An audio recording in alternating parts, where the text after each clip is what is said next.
Bienvenidos a Bolivia Libre y Federal, el espacio donde recordamos con convicción que la libertad no se pide, se conquista.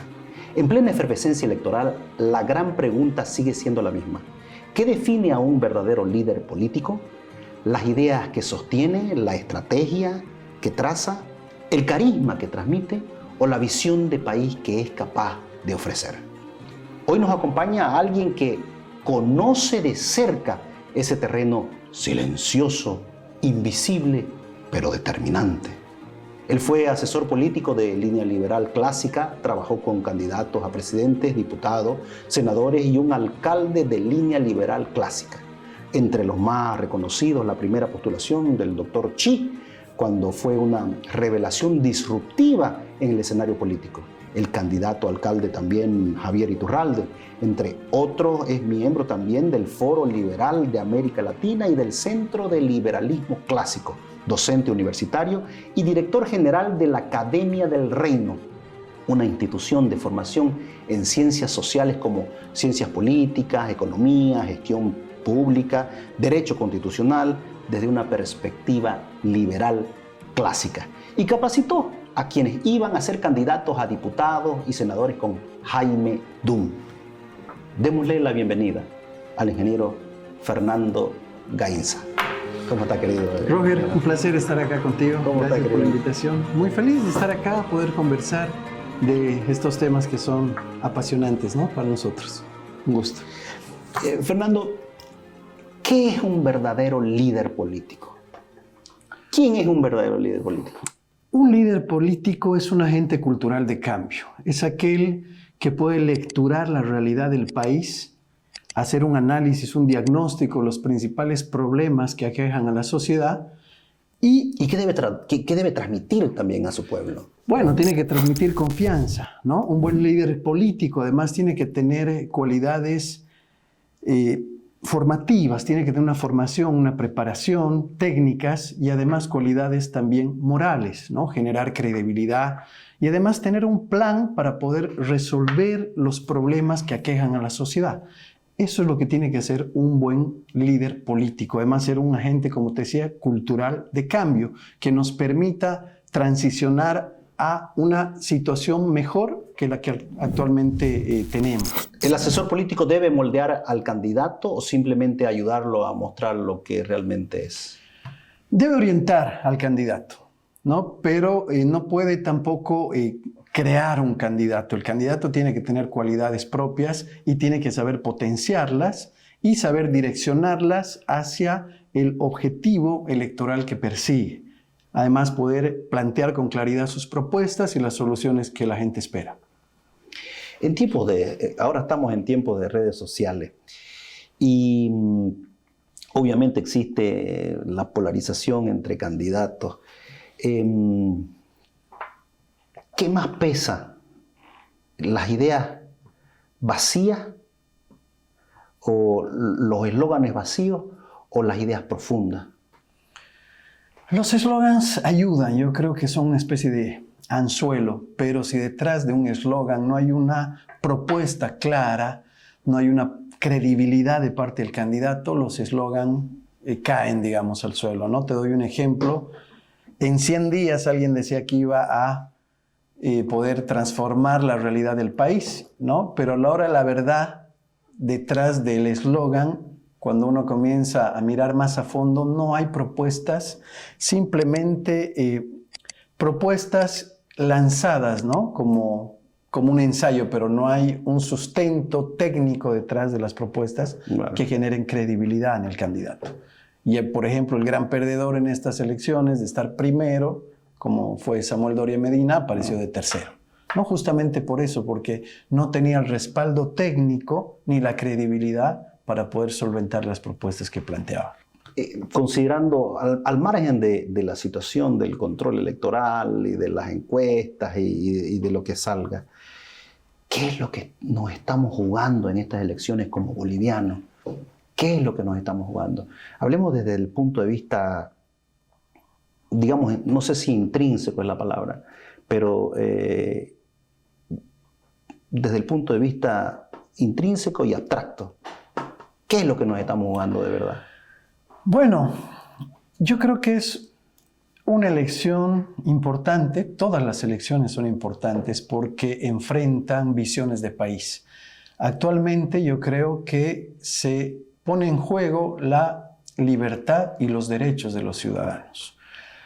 El derecho de elegir cómo quieres educar a tus hijos, cómo quieres un sistema de salud que funcione, la posibilidad de poder prosperar. Entonces hay dos enfoques de país, uno más autoritario, totalitario, y uno que se asemeja más a lo democrático. Entonces, eso es lo que nos jugamos en esta elección. Una vez más, lastimosamente no hay una verdadera contienda de derechas e izquierdas que permitiría ampliar el debate, enriquecerlo y además generar una concepción diferente al votante de lo que es un sistema socialista y de lo que es un sistema liberal y cuáles son las ventajas de uno y del otro. Lastimosamente ahorita todos son candidatos funcionales al sistema, son de izquierda, entonces no va a haber un gran debate, como tampoco hemos visto un gran debate que puedan plantear dos visiones totalmente diferentes, ¿no?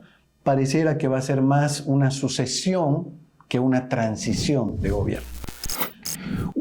Una campaña política, digamos, que se estructura, ¿no? Debe centrarse en plantear un plan de gobierno, una visión de país a mediano plazo o a largo plazo. Es decir, considerando que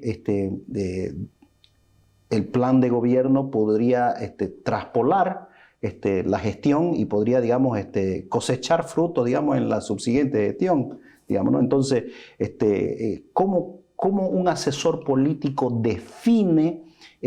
Obviamente tiene por un lado la meta de llevar a su candidato a la presidencia, digamos, ¿no? Pero por el otro lado también está el bien del país, digamos, ¿no? Y muchos planes podrían sembrarse, digamos, en una gestión, pero cosecharse en la siguiente, no como ha pasado, digamos, Totalmente. en Bolivia, digamos, ¿no? Que el MAS cosechó lo que los anteriores, Sembraron. lo que los anteriores sembramos. Entonces, ¿cómo se puede materializar eso desde el punto de vista de un asesor que quiere que su candidato sea presidente, digamos? Tienes que separar lo urgente de lo importante y tienes que atender ambas cosas, ¿no? Porque no, tienes que buscar un equilibrio, no puedes irte en pos de una y dejar la otra de lado. Entonces, si tú eres un político que trae soluciones inmediatas, que eso es lo que está esperando la gente en una crisis como la que vivimos, no puedes dejar de lado la visión de mediano y largo plazo del país que quieres proponer. Entonces, tienes que buscar enlazar esas realidades y poder venderle esa propuesta a la gente. Y como bien decías, ¿no? Lo que pasó con Paz Extensoro durante 20 años, ellos hicieron un trabajo de estabilizar la economía, pero no lograron hacer las reformas para desatar la prosperidad en la nación. Entonces vino el periodo, el ajuste, y la gente comenzó a correlacionar liberalismo, neoliberalismo con pobreza, cuando en realidad es todo lo contrario. Correcto. El socialismo es el que genera la pobreza, el liberalismo es el que genera la prosperidad, pero si tú no haces la transición adecuada en un tiempo lo más pronto posible, los frutos no se llegan a ver, y eso es lo que la gente también tiene que palpar para entender que lo que tú propones es una solución de mediano y largo plazo, pero que va a generar una transición favorable para la sociedad. ¿Vos crees que el votante boliviano vota con la razón o vota con la emoción? Por ejemplo, yo he visto datos estadísticos que la tendencia es que las mujeres votan más con las emociones, ¿no? Eso es un dato irrefutable. Pero desde el punto de vista estratégico, podemos partir de la idea de que los votantes, por lo menos en Bolivia, votan más razonando, instruyéndose, o por las sensaciones que puede entregarle la propaganda política. Yo creo que ambos, ¿no?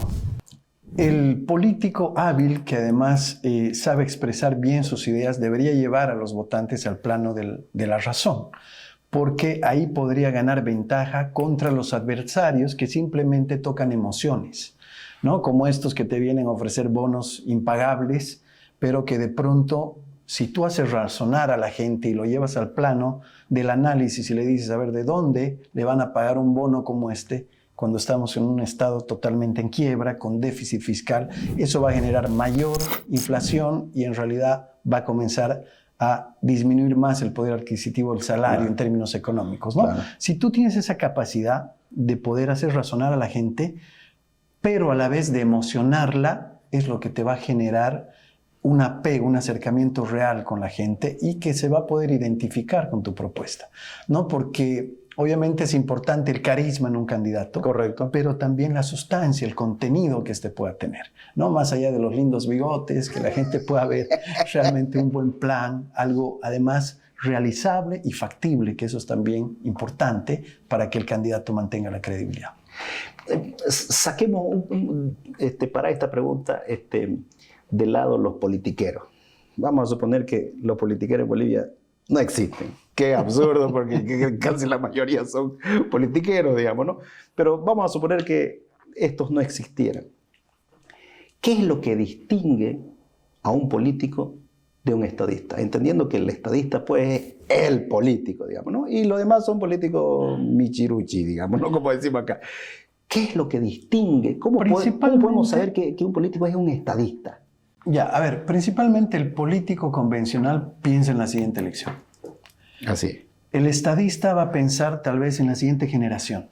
Ya en 10, 20, tal vez 30 años te va a proyectar hacia el futuro del país. Esa es la principal diferencia, ¿no? Uno tiene una visión cortoplacista y el otro tiene una visión mucho más amplia. Uh-huh. Y decime, un candidato, cuando estructuras el discurso, digamos, de un candidato, este candidato debería hablar más de lo que tiene que destruir, o sea, de lo que se debiera destruir o lo que se debiera construir. Este es un clásico, digamos, porque el tema de la guerra sucia, por ejemplo, en las contiendas políticas, marca, digamos, hitos en los votantes, obviamente, ¿no es cierto? Entonces, ¿qué crees al respecto? Pienso que, por ejemplo, es fundamental que el candidato tenga la capacidad de ir más allá de las cortinas de humo, ¿ya? Uh-huh. Porque a veces con la guerra sucia lo único que hacen es distraer tu atención de las cosas que son verdaderamente importantes, ¿no? Entonces se inventa una serie de cosas que cortan el debate, que no hay prácticamente una profundización de las ideas, ¿no? Entonces, es importante que un buen político tenga la capacidad de no solo quedarse en el síntoma, ¿ya? Sino ver las causas de fondo que generan los problemas, que tenga esa capacidad de llegar, digamos, a leer entre líneas, saber lo que no es tan evidente para la gente y poder quitarles el velo para que la gente vea el verdadero problema y no solo el síntoma. ¿Y nosotros tenemos ese político en nuestros tiempos? ¿Tenemos ahorita un estadista? Por lo menos que no esté de candidato, que esté escondido por ahí. ¿Tenés alguna noción de que hubiera? Lo que pasa es que este sistema en el que estamos actualmente, con un Tribunal Supremo Electoral muy cuestionado, muy funcional siempre a los partidos de gobierno, pareciera que deja de lado a los verdaderos opositores, a candidatos que puedan generar una alternativa a lo que actualmente tenemos, ¿no? Una forma de mantener el statu quo y como que permite competir a la gente que es medio de pensamiento homogéneo, ¿ya? Entonces ahí no hay mucho debate, no hay mucha discusión, se juegan en el plano como decía, sentimental, de emociones o de guerra sucia, para no entrar en un debate de fondo, que eso es lo que la sociedad está esperando actualmente. Problemas reales soluciones reales a los problemas de siempre, ¿no? No solo paliativos ni medidas que lo único que hacen es alargar la agonía. Correcto. Y no traer una solución permanente. Fernando, vos sos un asesor político paceño, tengo entendido. Soy cruceño, pero he vivido en La Paz. He nacido en Puerto Suárez, he vivido hasta mis 7 años acá. O sea que fala português. Eu falo muito pouquinho, eu falo muito bem, mas eu compreendo todo o que você fala. Menino. Garotinho. Garoteño. Esta pregunta tiene un trasfondo muy importante, principalmente porque en este podcast nosotros hablamos bastante de las ideas descentralizadoras, digamos, ¿no? De federalismo, de autonomía. En un país como Bolivia, marcado por la división y el centralismo, ¿qué rol cumplen las ideas de federalismo en una campaña presidencial? Yo creo que son fundamentales. ¿Ahora son fundamentales, o fueron siempre? Deberían haberlo sido. Lastimosamente, no se pone en la mesa del debate estas ideas. ¿No? Tenemos un Estado centralista que hemos visto que administra de manera muy ineficiente en empresas que no generan ningún bien público, son altamente costosas e ineficientes, cuando en realidad esos recursos deberían ser manejados por cada región. No puede ser que un burócrata quiera definir la vida de todos cuando está totalmente lejos de la realidad de la gente. Deberíamos permitir en realidad el desarrollo desde la libertad y desde la decisión personal, más que desde una planificación central como el día de hoy se lleva adelante, y estamos viendo que los resultados no son buenos para nada. ¿Cómo puede un candidato recuperar la credibilidad que se ha perdido ahora en el sistema político? Es decir, por todos estos años que hemos pasado, no solamente los últimos 20, sino los anteriores, sobre todo estos últimos 20 que han sido terribles, lapidarios, ¿qué podemos hacer para que el ciudadano, el votante, recupere la credibilidad en la política como ciencia, en sus políticos como individuos de cambio y obviamente en un sistema político o estatal que, digamos, genere resultados que son los resultados que la gente espera? Es difícil lo que planteas, ¿no? Responderlo, porque, a ver, tienes dos aristas. Una cosa es que el candidato pueda llegar a recuperar credibilidad si es que la ha perdido. Eso es algo muy difícil, te soy sincero, porque es el mayor capital político que un político tiene, la credibilidad. El rato que la pierdes, cuesta demasiado recuperarla. Ahora, lo que tú planteas justamente, ¿por qué se ha perdido la credibilidad en el sistema político? Justamente porque no hay actores políticos profesionales. Hay muchos políticos que, por ejemplo, acá de la cumbia querían pasar a la alcaldía, ¿ya? Y no tienen formación, no tienen cualidades técnicas ni morales, no tienen vocación de servicio, son advenedizos sin ciencia ni vocación de servicio, y eso les hace perder credibilidad porque no saben expresarse, no son estadistas, no manejan datos económicos, no conocen la ciencia política, la historia, y eso hace que lastimosamente la profesión política haya sido denigrada, digamos, a tal punto que Correcto. Ya no puedes diferenciar entre un político y un politiquero, lastimosamente. Se necesita verdaderos políticos de formación que puedan reivindicar la profesión y que tengan esta formación técnica y la vocación de servicio y sean esos agentes culturales de cambio que te mencionaba. ¿Hay alguna fórmula mágica para diferenciar a un político de un politiquero? Digamos, para dársela, digamos, a la población. Mira, este es politiquero, este de acá es político. ¿Hay alguna? La formación. No, es como solamente conocimiento. Claro, la formación, además la experiencia en que ha trabajado, de qué ha vivido, realmente cuáles han sido sus trayectorias. Podemos ver si, por ejemplo, ha sido un alcalde, cómo le ha ido como alcalde. Si ha sido un pésimo, ¿qué sigue haciendo ahí? Es un politiquero, Claro. ¿no? Pero además, si no tiene ninguna formación y quiere ser presidente, digamos, una persona que de pronto, no sé, era antes policía, que de política no sabe mucho. Nada, sí sabe agarrar tal vez el laque, como se dice en La Paz, el tolete, y golpear a todo el mundo, pero eso no lo habilita, ni lo capacita, no lo tiene instruido para poder gobernar un país, ¿no? Entonces, hay que ver eso, ¿no? Te hago una analogía, no es que yo porque tenga un guardapolvo blanco, soy médico y estoy listo para operar a la persona que se aparezca del corazón, cuando no he estudiado ni medicina general ni he hecho una especialización en cardiología. Eso va a terminar en desastre. Lo mismo pasa con los políticos. Si no tienen preparación, formación, experiencia, vocación de servicio, lastimosamente su gestión va a ser lamentable, penosa. En Bolivia, las elecciones son una competencia justa de ideas, o es una competencia de de relatos, de aparatos, de trucos y de, y de entuertos, digamos. ¿Cómo Yo lo creo que entendés? no hay una libre competencia de las ideas, ¿no? Porque tú tuvieras el eje político completo, no solo las izquierdas. Tendrías centros, tendrías derechas, tendrías todo el eje político. Ahorita vemos en la última elección, hemos visto un menú variado de izquierdas, desde las izquierdas blandas hasta las izquierdas duras. Y es como ir a un restaurante y de pronto te ofrecen solo pollo, ¿no?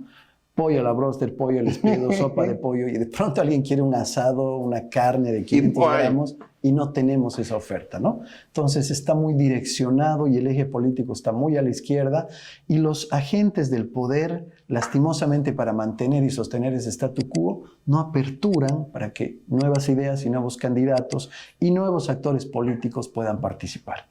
¿Qué riesgo corre la democracia cuando en nuestra plantilla de políticos tenemos más influencers que líderes políticos? Más personas que hacen show en redes sociales antes de plantear ideas dogmáticas sobre filosofía política o sobre macroeconomía, digamos.